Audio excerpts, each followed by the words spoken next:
எந்த அறம் யார் சொர்க்கத்துக்கு போவா என்று கேட்டால் சாஸ்திர சம்பிரதாயங்களை பின்பற்றுகிறவர்கள், பூஜை புனஸ்காரங்கள் செய்கிறவர்கள், பக்தி மார்க்கத்தில் தீவிரமாக இருப்பவர்கள் எல்லாரும் சொர்க்கத்துக்கு போவார்கள் என்று எவ்வளவோ சாஸ்திரங்கள் சொல்லுகிறது.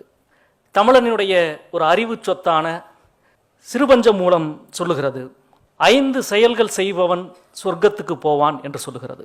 அந்த 5 செயல்கள் என்ன? குளம் வெட்டுகிறவன், நீர் வழிந்தோட வாய்க்கால் அமைப்பவன், பொது கிணறு அமைப்பவன், விளைநிலம் உருவாக்குபவன், மரம் நடுபவன். இவன் 5 பேரும் சொர்க்கத்துக்கு போவான் என்று தமிழ் அறிவு மரபு சொல்கிறது. சொர்க்கம் என்றால் வேறொன்றுமல்ல, மண்ணில் நல்ல வண்ணம் வாழலாம் என்ற மகத்தான கனவுதான் சொர்க்கம். அது தனியாக வேறொன்றுமல்ல.